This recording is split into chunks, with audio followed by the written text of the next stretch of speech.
I picked literally the worst time ever to cut the end of my finger off making Thanksgiving food. I'm such a freaking idiot.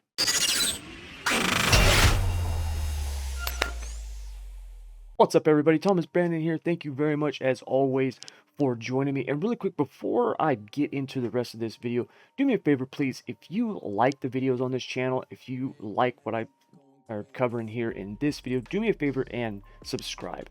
Right now, about 65% of our views come from people who are not subscribed, and we're trying to get to 5K before the end of the year, which would really help us in terms of our brand deals and sponsorships and stuff like that we're working on, and it'll allow us to really do a lot of the cool things that we want to do for the sim racing community, and really helping to just elevate it in terms of esports as a whole. So if any of that stuff sounds cool to you, and like I said, you like what you see here, please just subscribe. It'll be huge help. But anyways, so what are we talking about today? Well, we're going to be covering a topic that I get asked almost on a daily basis, specifically during my live streams when people come through those. Now, really quick, if you want to actually join me for when I live stream, another good reason to subscribe and hit that notification bell. But I do live streams on Tuesday, Wednesdays, and Thursdays, although right now we're taking a little bit of a break because of the holiday season and because my league's not running, but I will be back here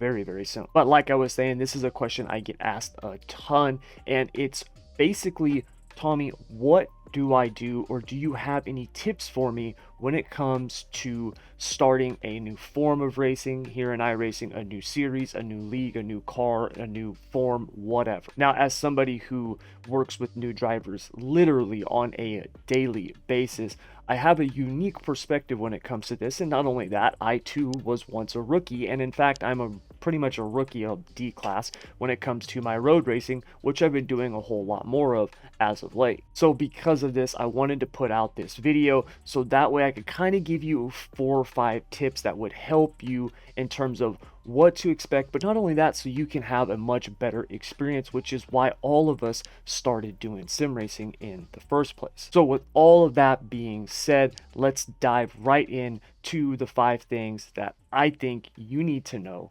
when you are first starting out, or if you are starting a new form of racing. All right, so the first thing that you need to understand is that the vast majority of people that are in sim racing are people much like yourself. Most people look at the pros or the top level drivers. They see these guys with 5-6K I rating, and they think like, oh my god, these guys just walk on water, and they look at them as people who have never been through what you are currently going through. Now, part of this reason has to do with one of the tips that we're going to get to in a few minutes, but you need to understand that most people on the sim are doing exactly what you're doing, and it's why they're here. They love racing. They would love to do it in real life, but most of us just, I don't have, $10 million lying around to buy an F1 car, right? Or $100,000 lying around to buy a 410 wing sprint car. I don't have that money. And because of that, I use sim racing as my way to get my racing fix and my competitive fix, and that's what most people do. And the first thing that you need to understand is the difference between sim racing and something that would be more of an arcade level racing style system. iRacing is, in my opinion, the top platform when it comes to sim racing. There is nothing else out there that even comes close, especially when you look at things on the dirt side. I think iRacing is second to none. It's also the most competitive, and also, in my opinion, the highest level in terms of the professional and licensed type races, where we see, the World of Outlaws series or the NASCAR E-Coke series, that type of thing. I don't see that type of stuff anywhere else, and it's what makes iRacing such a unique experience. So because of this, you have a lot of people out there who are trying to reach those higher levels, trying to reach the higher echelons of sim racing success, and this causes a lot of people a lot of trouble when they're first starting out, because let's face it, new drivers don't want to wreck people. They don't want to get into trip people. They want to get better, and they want to do what they see those top level drivers doing. That just get to the top levels. That's what they want to do.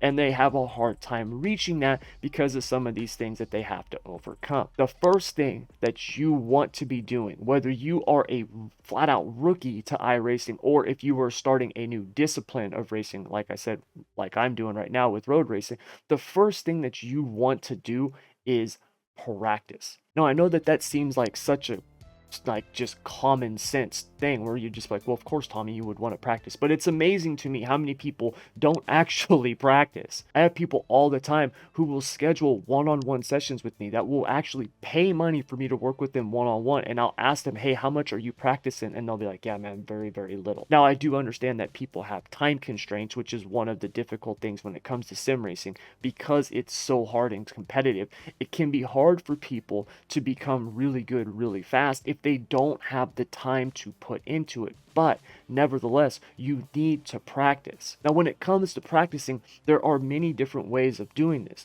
You can just go out in a test session by yourself and practice. You can go out and you can do time trials, which will actually force you to make sure that you're clean and not hitting walls and wrecking, because that can affect your safety rating. Or you can use iRacing's AI feature, but unfortunately, that only works for a few disciplines. Now, speaking of iRacing's AI feature, that actually brings us to our second tip, which is work on Racecraft. This is something that I see and hear all the time, where I will literally hear people say, hey, I'm just here for safety rating. One of the worst things that you can do for yourself and your fellow racers is work your way up to a C or B class level car and then have zero racecraft experience. You see, racecraft is one of those things that's super important. It's how you know how to pass, how to run next to somebody side by side, lap after lap. Those things matter. But if you have zero racecraft experience, if you've just been riding around in the back, getting safety rating and moving up the ranks, when you get to those points, you are either going to A, just forever ride around in the back, and nobody wants to do that, or B, not know how to handle it, and you're going to cause a lot of accidents, problems, and then you're going to end up either damaging your safety rating or the drivers around you, and nobody wants that. Now, one of the best ways to practice racecraft is to use iRacing's AI system. It is a great racing tool for that. I tell people all the time, especially when I'm doing, whether it's live sessions or I'm in my live streams, when it comes to using the AI, there is a ton of benefit that you can get from it. But one of the biggest benefits that you can get from the AI racing is just in the NASCAR series, right? Whether we look at the Cup, the Xfinity, or the Truck, when it comes to restrictor plate racing. This is something that I have seen firsthand, and those of you who've watched any of my videos or live streams, you heard me talk about the Daytona debacle, which at the start of this year, 2021, I ran the Daytona 500 like 3 times in 3 different cars, right? The Xfinity, the Truck, and the Cup car. And I think I lost like 2 points off my safety rating and like 700 I rating in a matter of hours, because the wrecks were just incredible. People just did not know how to draft. And one of the great things that you can do is you can set up an AI race where you can actually go out there and with AI cars, and you can crank up the skills so they're good drivers. You can learn how to draft. You can learn how the turbulence affects the car when you're too wide, lap after lap after lap after lap. And you can do things like turn it on to where the AI cars and you're not going to suffer damage. So that way you don't just wreck on the first lap and now you got to go to the pits and wait 30 minutes to have your car fixed or start a new session. You can turn off the damage so that way you can actually learn and you can figure out those limits and really push the car to the max. And that will give you a huge advantage over the vast majority of other people, because most people don't work on it, which makes a little bit of sense since there's only a handful of races there a year at those tracks.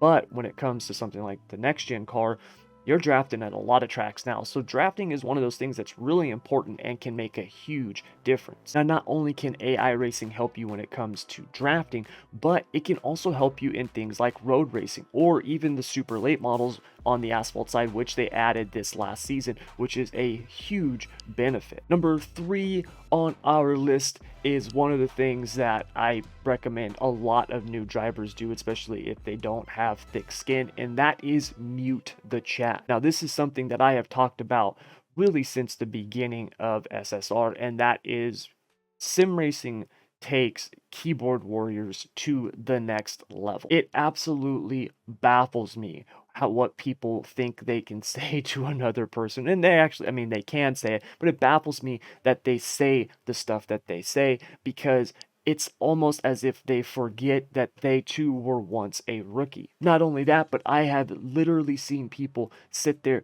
and talk crap to other drivers about how they're driving while they're out there bouncing off the walls themselves. Quick story, I'll tell you. We were doing a race in the NASCAR trucks, and there was a driver, and I saw this all happen with my own eyes. It was right in front of me. There was a driver who spent almost a full lap berating the driver next to him as we're under green flag racing, berating him for his restart, and then proceeded to take out half the field, right? The guy who's sitting there spinning all the time, talking about how the other guy is an idiot and doesn't know how to drive, he then proceeds to wipe out half the field. So if you are somebody that doesn't want to deal with that or listen to that, mute the chat, because it's just not even worth it. The level of toxicity in some of these forms of racing can be just insane, and it's nothing that you want to hear. And so just mute the chat. You don't need to listen to it, and that way you don't have to worry about it, and you can just move on and get to what's more important,